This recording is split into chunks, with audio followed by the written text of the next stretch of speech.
What's up, y'all? You want to add a musical to your fall theater lineup? Well, Paramount Theater's new venue in downtown Aurora has you covered with Million Dollar Quartet. At Paramount Stope Island Theater, you can go back in time to one night with Johnny Cash, Carl Perkins, Elvis, and Jerry Lee Lewis and rediscover hits like Walk the Line, Who Do You Love, and much more. Grab your tickets today at ParamountAurora.com or call the box office at 630-896-6666. What's up, y'all? It's one of my favorite times of the year. Yes, it's officially fall theater season, and here's a show you got to check out. Steppenwolf presents Noises Off by Michael Frayn and directed by Tony Award-winning ensemble member Anna D. Shapiro. It's a co-production with the Geffen Playhouse, and this meta play within a play will have you LOLing, LMAOing, LMFAOing, and all night long. Noises Off is on stage now through October 27th. You can buy tickets starting at just $20 at steppenwolf.org. Today on CityCast Chicago. By the end of the week, Chicago could become the largest city, not only in the country, but in the Northern Hemisphere without an inner city bus terminal. That's because of looming closure of the downtown Greyhound terminal. We're talking with the reporter about what that means for the nearly 500,000 riders who rely on the terminal every year. It's Monday, September 16th. I'm Jacoby Cochran, and this is what Chicago's talking about.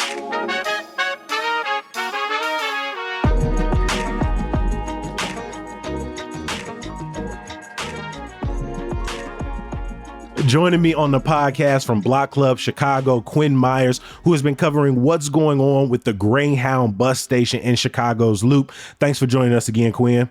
Thanks, Jacoby. Great to be back. I'm excited to be here. Over the last few, I'm going to say months, I've been reading this back and forth about a forthcoming closure of the Greyhound terminal at their Harrison station, but also some confusion around like the city's role and responsibility in helping Greyhound either stay here or find a new home. And so I needed somebody to come in and break it down, and I'm glad you're here. Can you explain why is the Greyhound bus terminal scheduled for closing? Sure. So this is the terminal kind of in the West Loop, kind of in the South Loop. It's just southwest of downtown. And it's been there, I think, over about 35 years. Greyhound and other bus lines run out of there. They serve about 500,000 people a year, 55 buses or so a day. So this is a pretty big operation. And, I'm sure many Chicagoans who are listening to this have taken a bus out of that station before or dropped someone off or something. Basically, what happened is a series of acquisitions have brought us to this point where we're at today. In 2021, Flixbus, this international big bus company, bought Greyhound. That deal did not include the Greyhound stations. So the following year, a subsidiary of a company some people might be familiar with, Alden Global Capital, an investment firm, notoriously the owner of the Chicago Tribune and other newspapers, a subsidiary of that company bought, I believe, 33 Greyhound stations across the country, and they have been working on redeveloping those sites. It's interesting, a lot of these Greyhound stations are actually really in prime real estate because they were built in downtown locations decades ago when land was cheap, and they've typically served populations of people who, have lower incomes, who don't necessarily have the means to fly. But now this land is pretty hot real estate, right? I was going to say, like, if we think about where the current Greyhound bus terminal is, it sits in like a transportation hub that includes Chicago's Union Station, includes Ogilvy Transportation Center. You've got Amtrak, you got Metro running out of here, but it's also a 15-minute walk from the Sears Tower. Right. It's kind of in this highly valuable zone of Chicago. So the station has been talked about being put up for sale. There have been some redevelopment ideas floated. And that's basically what's probably going to happen. So Greyhound's current lease is terminated in October. The company has said they will be vacating by September 20th. And now it's a question of where are all these buses and all these people going to go, right? Not only where are the buses going to drop and pick people off, where are people going to wait for the bus, right? We live in Chicago. It's not exactly sunny and 75 here every day. Does the closure mean that Greyhound just doesn't operate in Chicago, or can people still catch Greyhound buses? Greyhound is still going to operate in Chicago. It's a question of where and how much service they're going to offer. But Greyhound is not leaving Chicago, and they don't want to leave Chicago. This is a huge central hub for their Midwestern business, right? Is there another convenient drop-off point on the Greyhound route, or is this the only place Greyhound stops? In terms of accessing downtown Chicago and, other transfers and, the CTA, this is really the spot. So DePaul did a briefing recently. If this Greyhound station closes, Chicago will become one of only 3 in the top 130 biggest cities in the whole world that doesn't have a intercity bus terminal within 10 kilometers of downtown. That was kind of a distinction that they made, right? They were like, if you're truly going to have an intercity bus terminal that works, it needs to be relatively close to the city center. So I think, there are some drop-offs that happen from various bus companies near O'Hare. Some service even, I think, at the 95th Red Line station down on the Dan Ryan, but that's really limited. And those areas don't have the resources to be a hub like the current Greyhound station is. Flixbus Greyhound says they want to operate out of Union Station, pretty close by. They want to have buses pick up and drop people off on the curb there as a temporary solution, while riders can hopefully wait inside. Amtrak, who owns Union Station, has been pretty skeptical of that. They're saying there's all this construction going on, the congestion won't work out. We can't just open our doors up to thousands of more people without some kind of arrangement.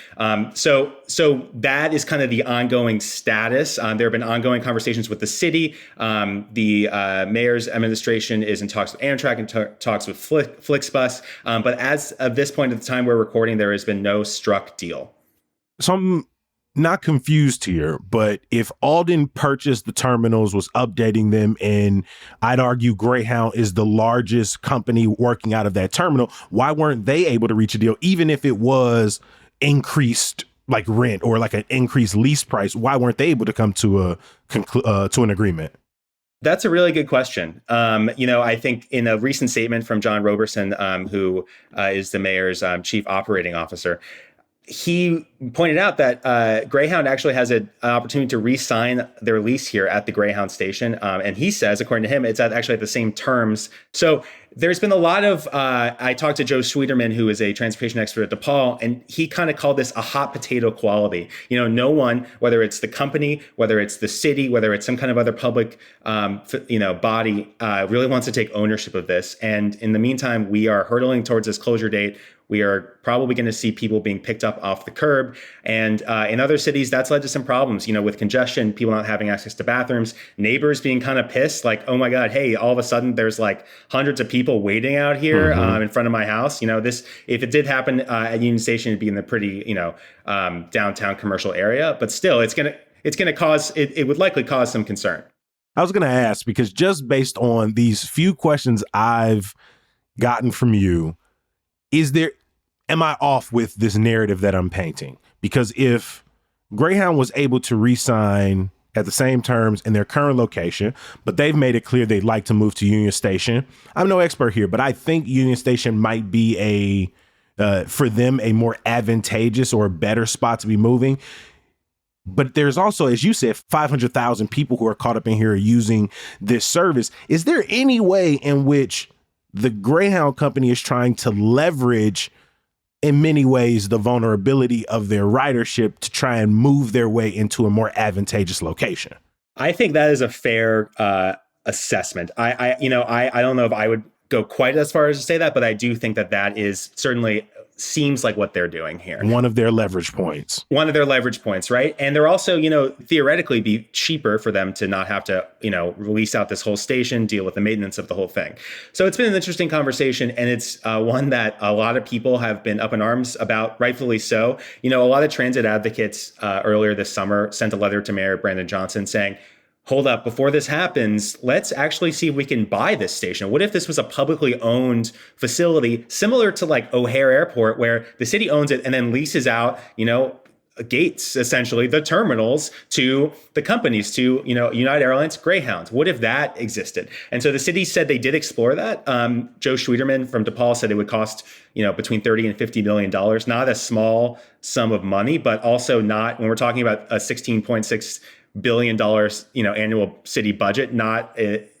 It's certainly a possibility, right? The city said they went after some federal funding that they didn't get. So basically now we don't know what's going to happen. And the city and Greyhound all say they would love a municipally owned intermodal bus station, potentially one that could connect with not just the CTA, but Amtrak. Basically, so if you're traveling through Chicago, maybe you're taking a bus from Madison, Wisconsin to Chicago, then you could hop on the Amtrak to Detroit, something like that. You know what I mean? That would be the kind of pie in the sky dream. It's all in one place. Like seems like a long way away if that does happen.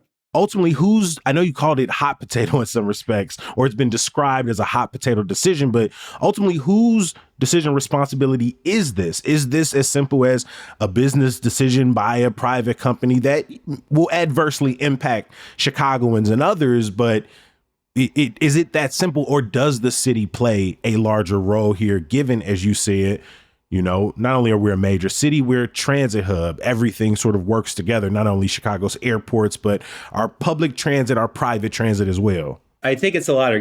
This isn't just the city. If there was a developer they were giving economic incentives to build a housing development, right? It's much more complicated than that, because you already have all these people coming through Chicago. It's a piece of not just our economy, but the whole Midwestern economy. There, most places you actually can't just take a train to in the Midwest. You have to take a bus. And if you don't drive, that's your only option. So I think there is some public responsibility here, but the city, and rightfully so, has been quick to point out that Flixbus, Greyhound, they are a private company who stand to, make a lot of money or potentially save money here. They have to come up with some kind of solution. But the city itself, if Greyhound does decide to do curbside pickup and drop off, in mass, they are going to have to give those permits out to Greyhound. CDOT, the transportation department, they're the ones who handled that. So there is a lot of public responsibility here as well. I think that's why a lot of the transit advocates are saying the city needs to be proactive about this and really come up with a solution, because we can't just leave it to this private business.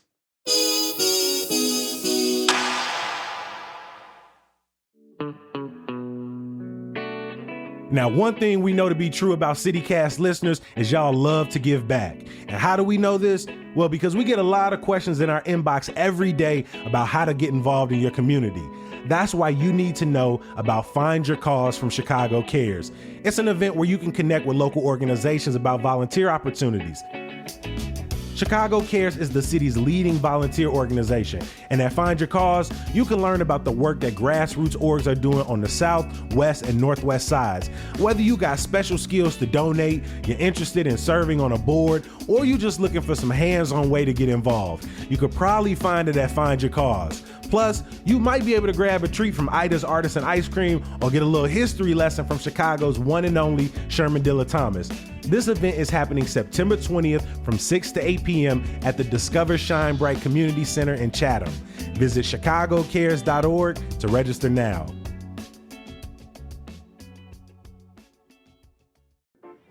At the heart of Chicago, there's Navy Pier. It's a place where the Centennial Ferris wheel gives views for days. It's where boat tours take off and where the music is always on. It's where you can spin around on rides, share around with friends, and taste every flavor Chicago has to offer. This is Navy Pier, and this is what it's made for. Plan your visit at navypier.org. The station is currently used by 4 bus lines, serves 500,000 people annually. What would not having this particular terminal look like? How would that impact riders? What would curbside pickup and drop off mean for congestion in this area? Yeah, well, talking to advocates and professors about this, they all warn that this will actually lead to a decrease in service, because transferring, especially among transfers, if you're transferring from Cincinnati to get up to Milwaukee or something, the transfer service is going to be impacted. And Flixbus in a recent community meeting basically admitted that, yes, there will be less service because they just don't have the capacity, if they do go outside Union Station, which is not a done deal, to have all these buses coming in and out, people waiting, transferring, et cetera. So that's one. People, congestion on traffic is a huge deal. It's yet to be determined if people will have a place to wait outside. And then recently, in the past couple of weeks, I've heard from several people who are concerned about people who are coming to Chicago or the Chicago area to get an abortion, right? Chicago and Illinois has become this hub, this island in the Midwest where there is abortion care available, reproductive health care available. And there's been a huge spike in people coming from, Missouri, coming from Indiana, coming from way down in the South, all the way here to get an abortion. Many of those people are taking Greyhounds, they're taking buses because it's the cheapest option. So that has been a huge red flag raised by advocates, and even I think a group of state lawmakers wrote a letter to the city about this recently. So there's a lot at stake here, and an economic one too. I think if fewer people are coming to our city or transferring through our city, that means it's hard to map the exact economic impact, but that means people spending less money in Chicago, and people potentially seeking temporary jobs elsewhere. I have used Greyhound a few times in my life. The last time was some years ago, going from Syracuse, New York, to see my homie who was at school at Penn State. I ended up getting stranded in Scranton, Pennsylvania. But one of the things I realized, there were a lot of families, a lot of young kids, like you said, a lot of people who were trying not just to get from big city to big city, but trying to get to a very particular small town. There were a lot of people returning from being incarcerated using the Greyhound to navigate back home. Can we talk a little bit about who are the people who are going to be impacted the most if we start seeing service cut in Chicago, like we've seen in places like Philly? It's going to be lower income people, elderly people, people with disabilities, people, students, a lot of students who take buses to college, people who are returning from incarceration. To put it more bluntly, marginalized people in a lot of ways are going to be impacted by this. And that, I think, is a factor at play. If we were talking about an airport, we would never have gotten this close. You've been on the ground at the terminal. You've talked to riders who've had varying experience of their time on Greyhound, but as they hear this news, what have been their reactions? Pretty much shocked. They're like, wait, what do you mean that station is closing? Like, I use this all the time. I talked to one woman who has been traveling this summer up from Ohio to be an extra on The Chi. And she's, Lakeith Carter, traveled, I think when I spoke to her last month, 4 times. And she's basically talking about how much she relies on this station and how she wouldn't necessarily feel safe if she got dropped off on a curb somewhere, especially coming in late at night. She's really was uncomfortable by that, but she had no idea. And people I talked to had no idea. They were mostly in shock and saying the city needs to figure out something to do here because that can't happen. But at this point, it is going to happen. You reported that Alders Carlos Ramirez Rosa and Daniel Espada introduced a resolution back in May. The City Council's Pedestrian Safety and Traffic Committee are holding a hearing later this month. Does it seem like City Council is willing to get involved here? In some ways, but there are some creative options. They can't, because it's a private company, they can't just say like, "Hey, Greyhound, like re-sign your lease, guys." Like, come on, right? Come on, get your shit together. But they are some incentives, and in a recent webinar hosted by some transit advocates, Alderman Carlos Ramirez Rosa, who did introduce that resolution with Daniel Espada, he talked about using the city's zoning process leverage to basically coming up with a potential solution here. He was like, all right, well, if this private company wants to redevelop this site, what if we did a mixed use site? What if we basically said we would want to see, an apartment tower and then on the first floor, a bus station, right? Something like that.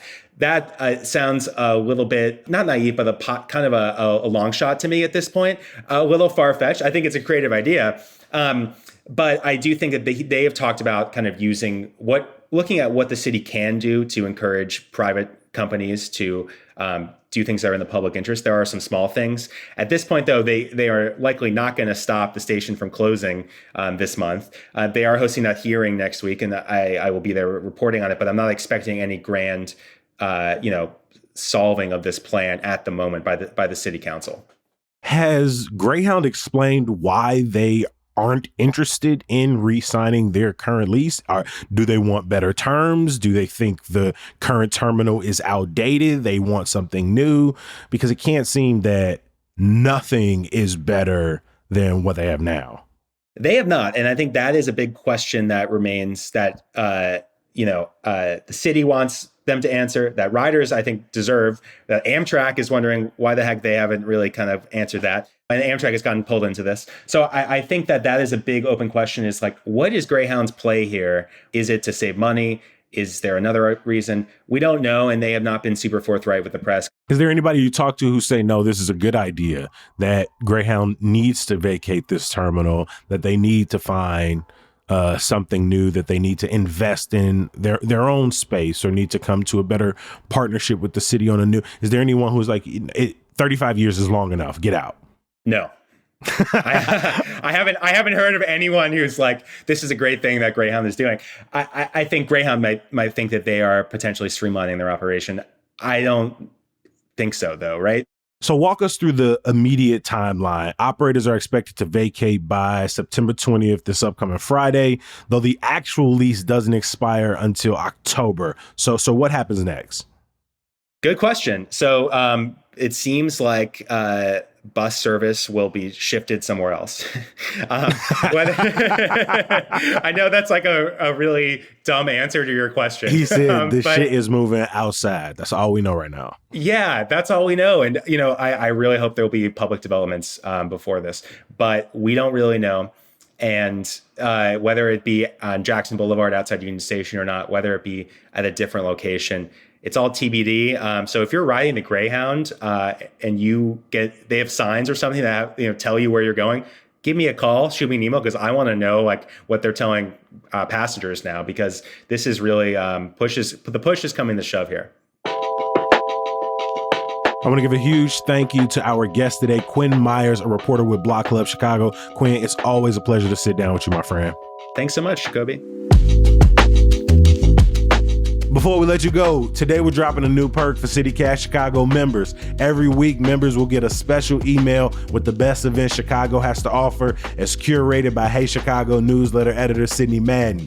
If you want to make sure it shows up in your inbox and, help support your favorite podcast and newsletter, become a member now at membership.citycast.fm. Of course, I got some good news for you. All week long, the What's Funny Comedy Festival is going down across the city. And I mean, every single day there are shows. From Laugh Factory to the Promontory to Truth Restaurant, there'll be nearly 50 comedians with headliners such as Damon Williams, Sherry Shepherd, and culminating in Lil Rel shooting his next special Sunday at DuSable Museum. A full rundown is available at the link in our show notes. As always, we appreciate you for listening and reading. We're going to be back bright and early tomorrow. We'll talk to you then. Peace.